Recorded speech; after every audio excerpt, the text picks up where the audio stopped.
Welcome back to WagerTalk.com. It's Super Bowl week, and we're going to be breaking down the big game for you. We're going to look at the game itself in this one, and we'll be looking at props in another video, and then we'll have some other guys, Scott and the crew, will have their take on the Super Bowl as well, so be sure to check all of those out at WagerTalk. Guys, we're joined VR. You can follow him at Greek_Gambler. Appreciate you coming in to share some information. And, of course, Ralph Michaels from Cal Sports. Guys, Super Bowl Sunday, the Eagles, before I kick it to you guys, the Eagles have gone from what might have been undervalued the first 2 weeks to, are we getting to the point where they're now overvalued? Because I know, Ace, we do a podcast, me and you, with Gil Alexander, and we always like to talk about the look-ahead lines. Prior to the conference championship games, this matchup, the projected number was 7, New England and Philly. Now we're sitting down to 4 at a lot of books here in town. All the money's been coming Philly. I know you follow a lot of sharp accounts, VR. Have they fired any money yet? Honestly, I love you, bro. That's my notes. That's the only thing on here because that's the only thing that matters. What the line was supposed to be, according to odds makers and well-respected power ratings, and what it opened at. And based on the move, is it warranted? Everything else is just for sports talk radio, and it's all, most of it's nonsense. Now, as far as the accounts, here's what you have to remember. I get good accounts that they put, I know good stuff goes into, because it's not on-screen accounts. So what I mean by that, so you understand, on-screen accounts are the books, which are on odds screens. If you go to WagerTalk.com, you have an odds screen up there. Those books that are up there, we call them on-screen books. And then there's off-screen books, which 90% of people probably bet through, which settle through locals that are online, but not your known books. What you got to remember is the betting syndicates, their best stuff goes into these off-screen accounts first. In fact, when I get an on-screen account, I won't name a book, but look on your odds screen. If I get one of those on-screen accounts, I kid you not, I turn those in, and I take no percent, because the deal is you get a free roll, like a 10% free roll of the account, or you could take a percentage of the account, up to 50-50, and you're responsible for 50% of the wins, 50% of the losses, whatever. And those, I don't want anything to do with. I turn those in, take it, play with it, because I know they put so much fake stuff through them. Because they want the line to be moving a certain way. How do you get the line, how do you manipulate the line? You bet into an on-screen account, you have a respected sharp account, bet it on an on-screen book, and it's going to move. That's exactly what happens. So to answer your question, it moved on screen, if you saw. Pinnacle opened it at 7 at 5:40 p.m. By 5:45, it was at -5.5 at Westgate. So within 5 minutes, there was a 1.5 point difference. So the off-screen books, they opened it right around there. None of the guys, the groups that I provide accounts for, bet the side.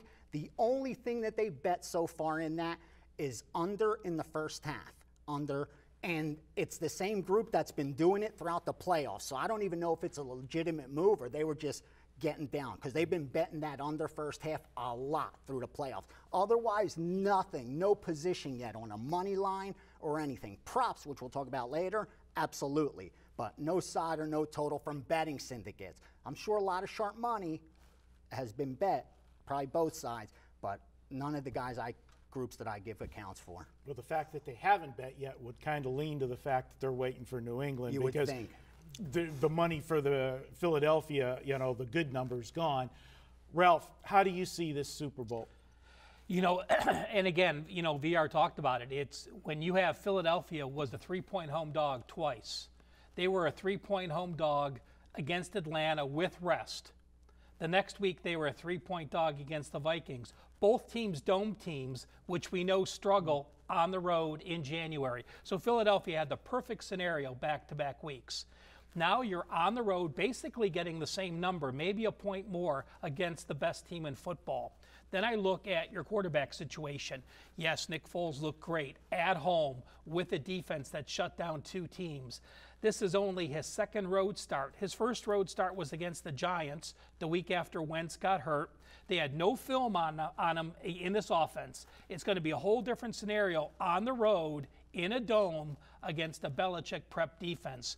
To me, I just love the value with New England. I'm gonna wait to play New England. It may come down 3.5. I don't know if it'll get to 3 or not, because that'll need huge money. I think we'll start getting some bounce back now. But to me, you know, you have Brady on the road versus Foles on the road. You have a team that's played better defense on the road. And, you know, with Jim Schwartz, the defensive coordinator of Philadelphia, you give him a lot of credit. He plays that wide 9 defense with those defensive ends way outside. That really plays into Brady and Belichick. They like running that inside game. They like dumping the ball off to their tight end. To me, everything plays out that, in New England. And again, I understand the money, because we've talked about how well the Dogs have done. We know how poorly New England's done. We have this new team, Philadelphia, with a lot of East Coast money pouring in, and I just think the value's on the team that's getting disrespected at this point, which is actually a joke. PR, you have anything that sidewise or total? Here's the bottom line, and I've been struggling with this. I'm just going to be honest. I haven't placed a bet yet. I have not placed a bet yet. When I was watching the end of the championship games, we all knew what we thought the line was going to be.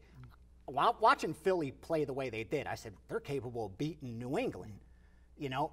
But then as I take a step back, I got to ask myself, is that my own recency bias like everyone else? They look that good. Right. Because if it was the Philadelphia of 2 weeks prior, when Foles played those last 2 games of the season that we're talking about, it wouldn't even be a question. New England would be a 7-point favorite, and they probably higher than that, because the money would be on New England. But because they looked good against Atlanta, and more importantly, last game, it even makes me think they can do it. You have momentum. But right now, if the game was being played today, me being a guy who I got to trust the process and not worry about cashing my bet.